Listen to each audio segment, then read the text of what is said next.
दुनिया का 95% पैसा दुनिया के 5% लोगों के पास है। 95% लोग 5% लोगों के लिए काम करते हैं और ऐसा आज से नहीं बल्कि लंबे वक्त से होता आ रहा है, जिस वजह से गरीब लोगों को लगता है कि उनके साथ बहुत गलत हुआ है। लेकिन रियलिटी तो ये है कि अगर हम इन 5% अमीर लोगों का सारा पैसा लेकर इन 95% लोगों में बांट दें, फिर भी कुछ साल बाद ये नंबर्स फिर से पहले के जैसा हो जाएगा। अमीर लोग वापस से अमीर हो जाएंगे, जबकि गरीब वहीं रह जाएंगे जहां वो थे, क्योंकि अमीर लोग पैसे कमाने के साथ साथ पैसे को ग्रो करना भी जानते हैं। रॉबर्ट कियोसाकी और वॉरेन बफेट दोनों ये बात कहते हैं, अगर आप अपने नॉर्मल इनकम के साथ पैसिव इनकम क्रिएट नहीं कर सकते तो आप कभी अमीर नहीं बन पाएंगे। अमीर बनने के लिए आपको पैसिव इनकम क्रिएट करना पड़ेगा, लेकिन हर किसी के पास एक दिन में सिर्फ 24 घंटे होते हैं, जिसमें वो ज्यादा से ज्यादा 2 या 3 जॉब्स ही कर सकते हैं। पर अगर जॉब करने की जगह वो एसेट्स क्रिएट कर दे तो वो जितना चाहे उतना कमा सकते हैं, और अमीर लोग यही करते हैं। वो मल्टीपल एसेट्स क्रिएट कर देते हैं जहां से उन्हें पैसे मिलता रहता है बिना काम किए। लेकिन अब सवाल ये उठता है कि एसेट्स क्रिएट करना तो ठीक है, पर हमें किस तरह से एसेट्स क्रिएट करना चाहिए।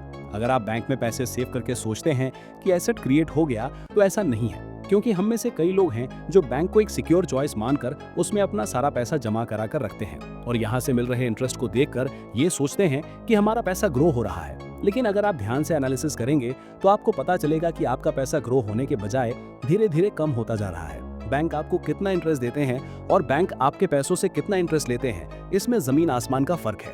वे आपको आपके पैसों पर हार्डली 3-4% का इंटरेस्ट देंगे, जो महंगाई दर को भी बीट नहीं कर पा रहा, पर दूसरों को वे यही पैसे लोन पर देकर 12 से 21% तक का इंटरेस्ट ले लेते हैं। इसीलिए अगर आपका सारा पैसा बैंक में है तो इनडायरेक्टली वो आपको नहीं, आपके बैंक को फायदा पहुंचा रहा है। उल्टा आपके लिए तो उन पैसों की वैल्यू और भी कम होती जा रही है। बट सवाल ये है कि आखिर बैंक में अपने पैसे ना रखें तो करें क्या, क्योंकि सारा पैसा घर पर भी नहीं रख सकते, वहां तो पैसा 1% भी ग्रो नहीं होगा। क्या बैंक्स के अलावा कोई और तरीका है जहां हम अपना सारा पैसा लगाकर छोड़ दें और टाइम के साथ साथ हमारा पैसा ग्रो होता रहे और इन्फ्लेशन यानी महंगाई को बीट कर दे? सच कहूं तो ऐसे काफी सारे रास्ते हैं जहां आप एक बार बस अपना पैसा लगाकर छोड़ दो और वो पैसा वहां अपने आप ही ग्रो होता रहेगा। अभी रिसेंटली मैं रॉबर्ट कियोसाकी का एक पॉडकास्ट देख रहा था, जिसमें उन्होंने कहा कि आजकल का जो यूथ है वो पैसों को सिर्फ एक ही नजर से देखता है। उसकी नजरों में पैसा यानी कि रुपया, डॉलर, यूरो ये सब है, और इसी को पाने के लिए वो दिन रात मेहनत करता है। बट सच कहूं तो मेरी नजरों में ये एक फेक करेंसी है, क्योंकि ये हमारी होने के बावजूद भी हमारी नहीं है। इस करेंसी पर पूरा कंट्रोल सरकार का और बैंक्स का होता है। इसकी वैल्यू कभी नहीं बढ़ेगी। उल्टा जब सरकार चाहे तो वे किसी भी नई पॉलिसी को लाकर इसकी वैल्यू को 0 तक कर सकती है। मैं उस करेंसी को ज्यादा प्रेशियस मानता हूँ जो हम इंसानों ने नहीं बल्कि गॉड यानी ईश्वर ने बनाई है, and that is gold and silver. आप हिस्ट्री उठाकर देख लो, इनकी वैल्यू टाइम के साथ साथ बढ़ी ही है, कभी घटी नहीं है और ना ही कभी फ्यूचर में घटने वाली है। अगर आप इस करेंसी को अपने पास रखने की जगह इस करेंसी को अपने पास रखते हो तो आगे चलकर इसकी बढ़ती वैल्यू से तुम कहीं ज्यादा बेनिफिट्स उठा सकते हो। वैसे देखा जाए तो उनकी बातों में काफी हद तक सच्चाई है, क्योंकि अगर हम इस करेंसी को बचाकर भी रखते हैं तो इतने पैसों को अपने पास चाहे हम कितने भी सालों तक रख लें, इनकी वैल्यू को कभी हम बढ़ा नहीं सकते।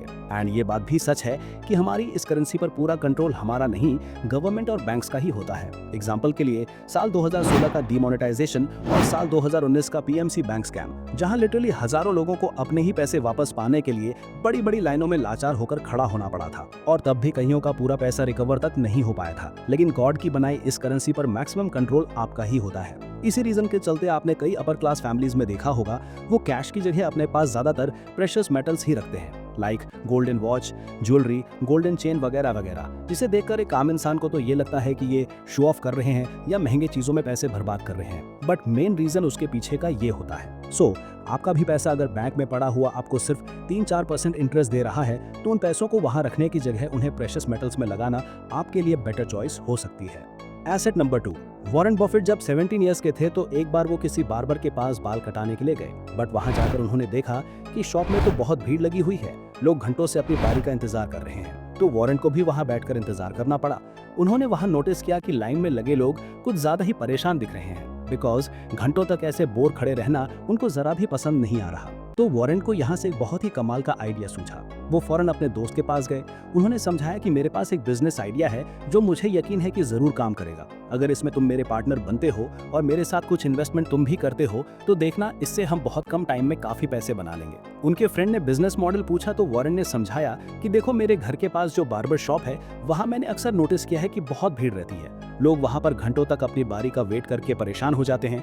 तो क्यों ना हम वहाँ पर एक पिनबॉल मशीन सेट कर दें, जिससे जो लोग वहाँ पर बोर हो रहे हैं वो पिनबॉल गेम खेलकर अपना टाइम पास कर सकेंगे और हमारी भी कमाई होती रहेगी। उनके फ्रेंड को उनका ये आइडिया बहुत पसंद आया।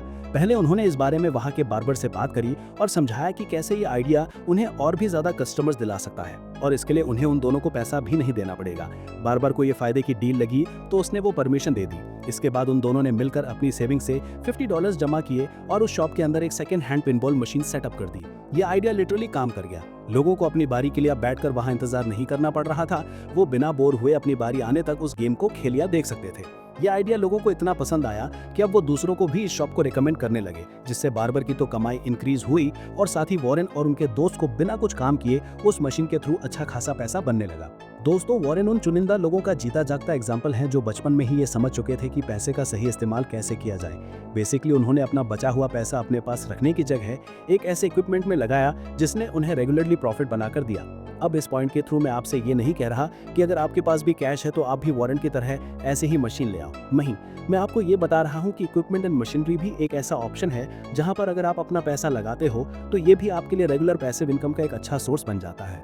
Asset number 3, cash. जी हाँ, कैश। आप सोच रहे होंगे अभी तो मैंने आपको बैंक में पैसे रखने से मना किया और अब मैं खुद आपको बोल रहा हूँ कैश रखने के लिए। तो देखो, अपने पास कैश रखकर आप दुनिया के बाकी अमीर लोगों की तरह अपॉर्चुनिटी का यूज कर सकते हैं। अमीर लोगों का मानना है कि अमीर वही बनते हैं जो सही समय पर सही अपॉर्चुनिटी का यूज करते हैं, जिसके लिए उनके पास कैश होना जरूरी है। आप इन बड़ी बड़ी कंपनीज को ही देख लीजिए। रिलायंस के पास 2.1 लाख करोड़ का कैश रिजर्व है। टाटा मोटर्स के पास 60,000 करोड़ का कैश रिजर्व है। ऐसा ये इसलिए करते हैं क्योंकि कभी कभी ऐसे मौके आते हैं जब कैश में पैसे देकर बड़े बड़े डिस्काउंट में प्रोडक्ट मिल जाते हैं। हो सकता है आपके किसी नेबर को पैसे की बहुत ज्यादा नीड हो और इसलिए वो अपनी 18 लाख की नई स्कॉर्पियो सिर्फ 10 लाख में बेच रहे हों, या हो सकता है आपकी किसी जान पहचान में किसी की पैसों की बहुत नीड है और इसलिए वो अपनी 5 लाख की जमीन 2 लाख में ही बेच रहे हों। ऐसे समय में अगर आपके पास कैश होगा तो आप इस अपॉर्चुनिटी का फायदा उठाएंगे, जिससे आप धीरे धीरे अमीर बन जाएंगे। कुछ ही दिन पहले की बात है, मेरे फ्रेंड के नेबर में एक अंकल हैं, उनके बेटे ने एक मिनी ट्रक लिया था, लेकिन इसी बीच अचानक अंकल की तबीयत खराब हो गई, जिसमें उनके परिवार के बहुत पैसे खर्च हो गए, जिस कारण से उन्हें मिनी ट्रक बहुत सस्ते में बेचना पड़ा और मेरे फ्रेंड ने उनकी नई मिनी ट्रक आधे से भी कम दाम में ले ली और आज वो उसी मिनी ट्रक को भाड़े पर लगाकर अच्छा खासा पैसिव इनकम जनरेट कर रहा है। ऐसे ही आप भी कर सकते हो। आपके आसपास भी कई सारी ऐसी अपॉर्चुनिटीज होती होंगी, लेकिन उस अपॉर्चुनिटी को यूज करने के लिए आपके पास इंस्टेंट कैश होना चाहिए। Asset number 4। आज से 400 साल पहले एक बहुत ही सक्सेसफुल इंसान ने एक बहुत ही पावरफुल लाइन कही थी, invest in your mind, it pays the best dividend. क्योंकि एक छोटे से 500 रुपीज की इन्वेस्टमेंट से आप लाखों रुपए कमा सकते हैं और ये चीज मैंने खुद देखी है। क्योंकि गरीब लोग ये सोचते हैं कि डिग्री मिलने के बाद उनकी एजुकेशन खत्म हो जाएगी, बट रिच लोग ये सोचते हैं कि डिग्री के बाद ही उनकी रियल एजुकेशन शुरू होगी। तो क्यों ना लोग आपका पूरा पैसा छीन लें, आपके सारे एसेट छीन लें, लेकिन आपके दिमाग में जो वैल्यूएबल लेसन्स हैं, जो आपने इतने दिन एक्सपीरियंस करके सीखा है, वो आपसे कोई नहीं छीन सकता। इसलिए जितने भी सेल्फ मेड रिच लोग होते हैं, उनके पास इतना कॉन्फिडेंस होता है कि वो जीरो से भी स्टार्ट करेंगे तो फिर से बहुत जल्दी वापस अमीर बन सकते हैं। लेकिन वही किसी फाइनेंशियली इलिटरेट पर्सन को, जिसको फाइनेंस की कोई खास नॉलेज नहीं है, उसके पास बिना नॉलेज के बहुत सारा पैसा आ जाता है, तो वो उसे ग्रो करना तो दूर सेव भी नहीं कर पाएगा। और इसका इतिहास प्रूफ है, क्योंकि 70% से ज्यादा लॉटरी विनर्स पैसे मिलने के 10 साल के अंदर ही फिर से वापस गरीब बन जाते हैं, फिर चाहे वो लॉटरी 500 करोड़ की ही क्यों ना हो। तो आपको मेरा मैसेज जरूर मिल गया होगा कि लाइफ का सबसे इंपॉर्टेंट एसेट आपका खुद का दिमाग होता है, जिस पर आपको सबसे ज्यादा इन्वेस्ट करना चाहिए। और इस चैनल के जरिए मेरा गोल यही है कि आपके फाइनेंशियल एजुकेशन को मैं बढ़ा सकूं। जल्दी से चैनल को सब्सक्राइब कर लो, क्योंकि मैं आपके लिए ऐसे ही वैल्यूएबल वीडियोस लाता रहूंगा। तो अगर आपको जानना है कि कैसे कम सैलरी से अमीर बना जाता है बिना ज्यादा नॉलेज के, वो भी सिर्फ 15 से 20 हजार की सैलरी से, तो आप मेरे लेफ्ट वाली वीडियो पर क्लिक करें।